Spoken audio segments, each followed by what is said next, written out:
But today we're gonna actually install the Auto Frunk. And we'll be installing it onto this 2020 Model Y. This is my buddy Jerome's. And hopefully no more handprints on the frunk, right? No more damage. No more dents. Okay guys, so first part is you're gonna wanna remove these covers. So pretty easy. They're just little pop clips. If you guys zoom in right here, very easy, just pull on it. So if you could pull on that side, Jerome, put your hand under here first. The corner, yep. And then right here, you just gotta pull it on the front. Yep, the front. Yeah, just pull from the front, yeah, like that. There you go. There you go. And just pull this out of the way, guys. And then the next part, you guys are gonna wanna remove these 10mm bolts that are actually holding down this tray. So let's go ahead and do that.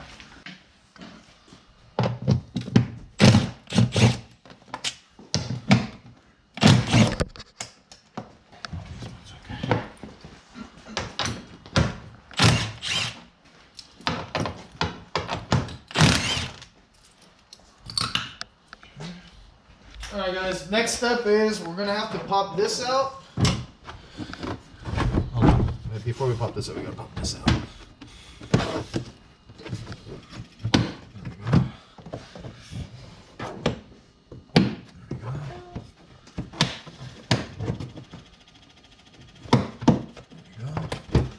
we go. There we go.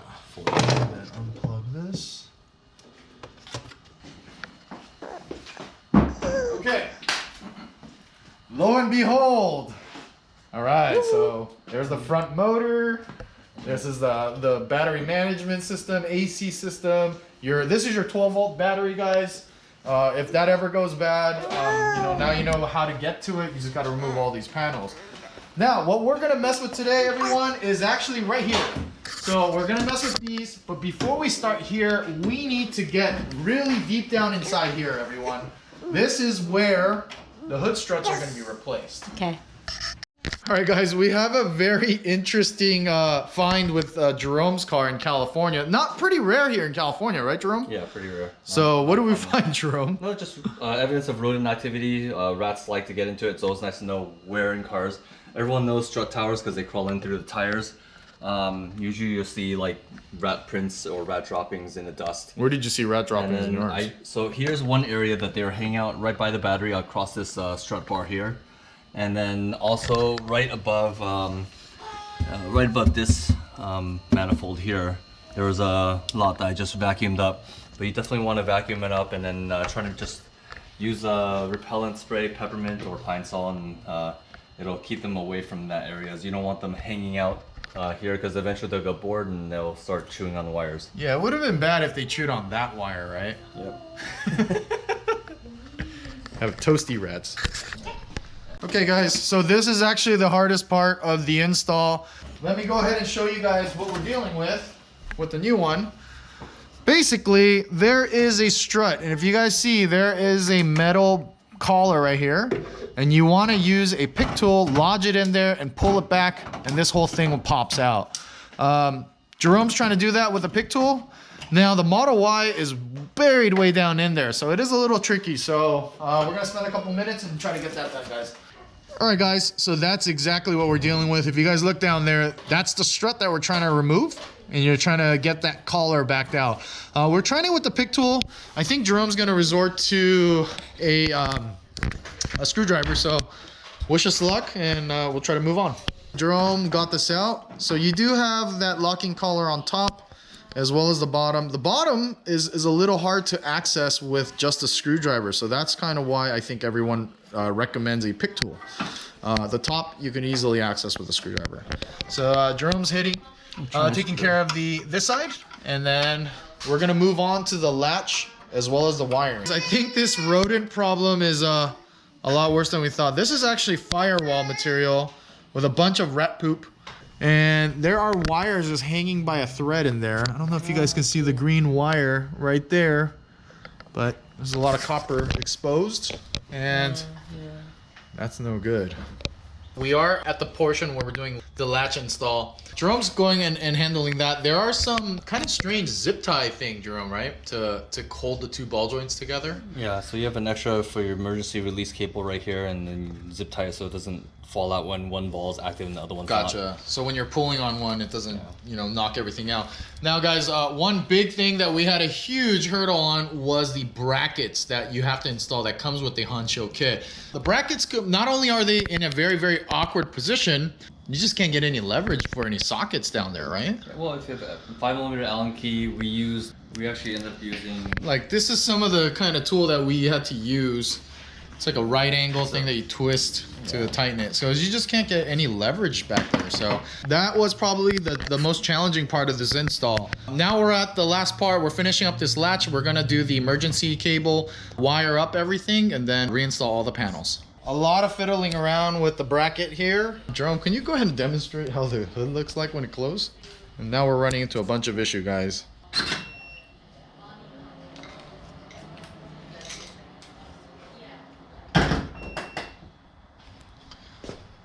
As you can see, sunken in quite a bit.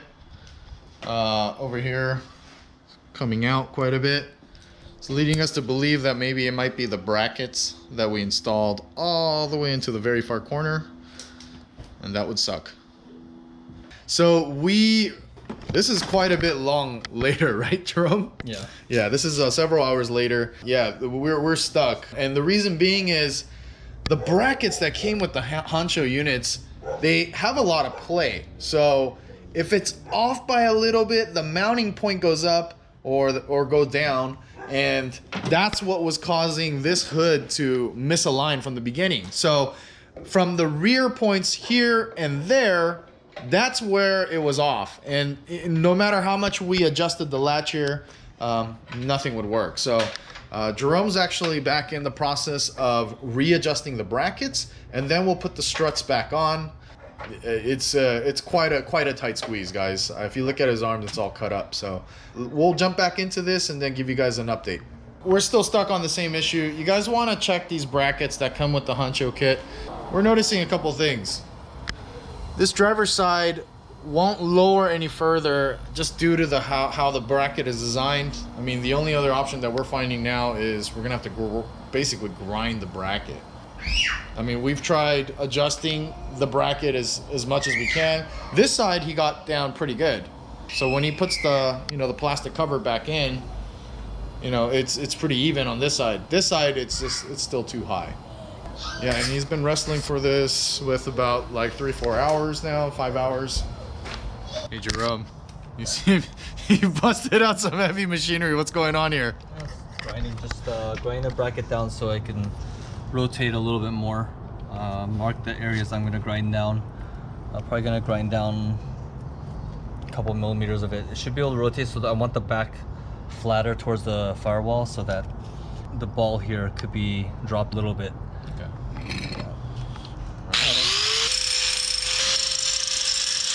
So that's where we're at, guys. We are grinding brackets to make this work. Hopefully we can drop this section down just a tad bit. That should be what solves it, because it is binding and it's kind of causing the hood to do this. So yeah, we're gonna continue and hopefully this works. All right, in the wee hours of the night, we have an update, right, Jerome? Yep. So what do we have to do to make this thing fit? Ground the bracket down probably about a millimeter or so. Yeah, he went to town with that grinder. Yeah. So yeah, why don't you go ahead and demonstrate it opening for us? Well, the bracket you want to grind is so the back, it appears like the back bracket when it's flush against the firewall, the height is correct. Okay. So now that you see that this is no longer proud, is actually about right. It's a little bit 1 millimeter or half a millimeter below. But then the gaps are all fixed. The alignment of the hood completely fixed itself. It's no longer tweaked. It's a little bit low here, but the bump stop will push that up. Once we still don't have the liner in here, so we can open it here. And the bracket that we were having problems with was a driver side bracket, guys. It if you guys notice the strut towers right here, basically the bracket had a little ear that just protruded out too much, and it just made contact. No matter how much you would rotate it, as soon as you try to tighten it down, it would rotate itself back, and the position of the ball joint gets too high. So in all, basically the hood shock basically goes up. Actually, it wasn't. It was the bottom of the plate was touching before the back could be flush with the firewall. Okay. So that's why I ground the bottom of it so that it allowed more room to rotate, so the back could be flush against the firewall. There's 2 tabs on the mounting plate, and it's just when the bottom was touching first, the one on the firewall was not flush against the firewall, and that left the ball joint a little bit higher than it should be. So we couldn't get this to be flush. Yeah. So it was just modifying the bracket. So I tried hammering it down. It's a little bit too thick to hammer. So grinding it down was actually not too bad. Just like 15-30 minutes of grinding. Yeah, guys. So the Hansshow Kit, if you guys are going to install this on your Tesla Model Y, it does require quite a bit of tweaking. I mean, we never thought we were going to have to bust out a grinder and to make this work. So we're going to go ahead and wrap this all up. Thank you guys for tuning in. Okay, so we are in the process of routing the emergency release latch cable, and basically the instructions have it going through the firewall to the passenger side footwell. However, we saw a lot of YouTube videos and a lot of guys routing it up to the front tow hook cover, behind the front tow hook cover. One thing that we didn't like about that was it mechanically releases the hood. So we're not sure, maybe there's something in the program that disables the hood struts from opening, you know, but regardless, we weren't too fond of that idea. So we actually routed the release cable through into the firewall. All right, so you could actually come into the car, reach in, there's a cable right there, guys. You guys could see it. So we'll just tuck that away. And that way it's accessible in the cabin, and it's a little bit, I would say, safer against theft. So all right, we're gonna go ahead and tidy up these lines. One thing that we also notice about the Hansshow Kit, what is up with these power wire and the ground wire? It is so short. It runs over this heat pump, and so we're gonna have to extend this. So now we're getting into soldering. We got into grinding. Yeah. If you guys can't do this on your own or don't have the tools, definitely seek out a professional. Okay, quick little updates. We were in the process of extending the power wire, and he still is doing that because that has to go to the battery. However, for the ground wire, we figured, there's no point in running it all the way to the battery ground. So what we did was we found a nice little section on these Teslas where it's already grounded. So we grounded it right here. So if you guys can see that. That way we don't have to extend 2 wires, right? Yeah, so now we're extending 1 wire, 14 gauge. Okay, so Jerome here is extending the power wire.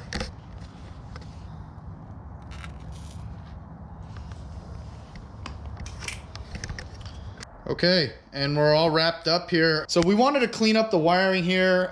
There's a lot of routing to do so you don't have wiring just hanging out here. As you guys know, we extended the power wire. That was really about the only wire we had to extend out here. But again, take your time, and you're gonna want to follow the actual power wire for the car. There's actually ground points on the car that you can use for the ground wire.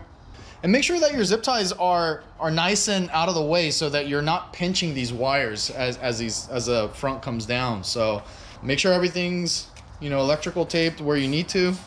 So let's go ahead and go through the routing of the wire, guys.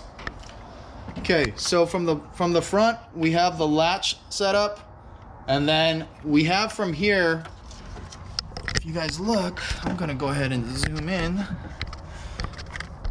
We have the control module actually mounted right here, right behind the crash beam. So, we had to use some extra long zip ties, so make sure you guys do that. But that's about where that's the only place that we can find it that's out of the way, not just dangling on top of the radiator. The motor is mounted right here. It's on the This is the frame extension that's on the front. Yeah, they provide the sticky tape right there. All the wires we had going through here, guys, there's actually openings in the body panel. This is actually where we had it go, so that way we keep all the wires away from this section, because as you guys know, the tub's just gonna go right back on here. We didn't want the tub sitting on the wires and having, you know, any sort of issues from that. As you guys can see, the same thing on the other side. We went ahead and routed the wires through here. This actually connects to the power struts, so we did that on both sides. We try to tuck the wires away as much as possible, you know, because no one likes seeing wires all over the place, right? You got a lot of space around the fenders, so there's a lot of places to route your wires, keep it out of the way, still have slack so it's not going to be binding. Yeah. Remember, the struts go down. We saw some videos where people had the wires at the bottom. Might also make sense because it's out of the way, but when it's on top, I have my wire in a fender so it's not going to bind. Yeah, that's the crazy thing about this car. Look at the space behind the fenders. I've never seen a car with this much space behind the fender to tuck wiring and stuff away. Probably pretty cool for, you know, future anyone that's doing air suspension and stuff. So there's a lot of stuff to run wires and lines through. But that's it for this. We're gonna go ahead and close it down and see if everything works all right, and then that's it. So Jerome, are we all wrapped up? Yep. Okay, you're putting the inaugural tow hook cover back in? Yeah. I don't know if these are supposed to be touching though. Can you give us a little demonstration? So yeah, Jerome was able to finish and fix all these gaps, so everything's all nice and even now. Give us a cool demonstration of your trunk.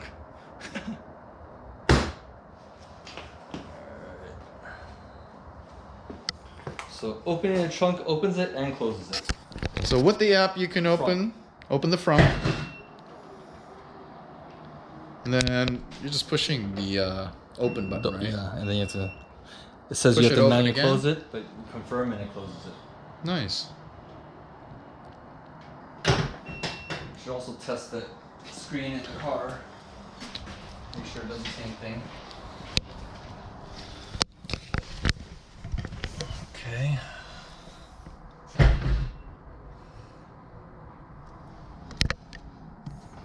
Cool. All right, and then